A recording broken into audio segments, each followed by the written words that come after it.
evening. It's good to have you with us tonight. I'm Doug Dunbar. Tomorrow is going to mark 1 year, believe it or not, since this devastating wreck and this scene that took place on I-35W in Fort Worth. 135 vehicles involved in that pileup are gone. But for the families of the 6 people who died that day, the pain has not gone away.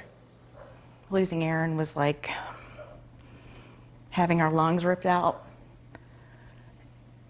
and then being told we have to learn how to breathe without him. It was a morning like any other for Jane Watson when her husband Aaron didn't answer her calls that morning. She figured he was pretty busy at work. Shortly after, she saw news of the pileup on Facebook. 8 hours later, she learned that her husband was dead. Watson calls what happened last year a living nightmare. She has filed a lawsuit against TxDOT saying that they didn't do enough. There was the people responsible for maintaining the roads had plenty of notice and time and opportunity to do something to prevent this from happening, and they didn't. Aaron Watson, his life lost. He leaves behind his wife Jane and also their 2 children.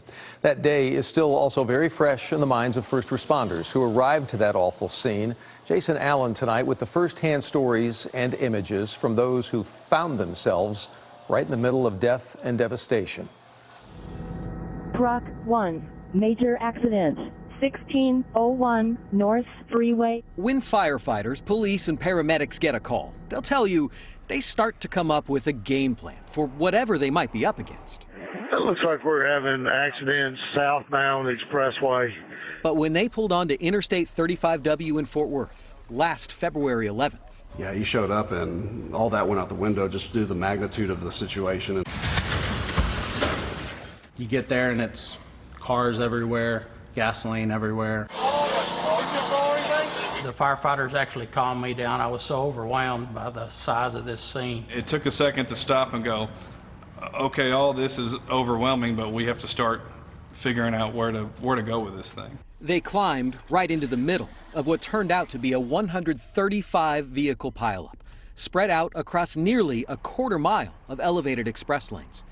It happened at the beginning of one of the longest stretches of cold weather in Texas history, on a morning where freezing rain and freezing mist had been reported nearby. We got major ice on this toll. We're sliding all over the place. Over the next 14 hours, first responders went car to car, cutting out injured drivers from the wreckage, helping those who could walk away from the scene, amazed that some drivers had survived at all. And all you could see was the top of his head, and we just assumed he was dead.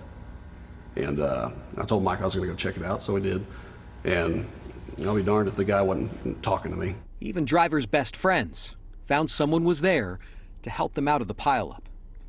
In all, 36 people were treated at hospitals for injuries, and 6 people. We got somebody trapped over here by this Coca-Cola truck, and they're having shallow respirations, and we need to get them cut out. Did not survive. The federal investigation into the crash and the road treatment strategies in the freezing conditions is ongoing. In Fort Worth, Jason Allen, CBS 11 News. Tomorrow there's going to be a memorial, by the way. It's going to be held at Riverside Park to recognize both the victims and the first responders. Be sure to stay tuned to CBS 11 throughout the day tomorrow. We'll have coverage morning, noon, as well as tomorrow night.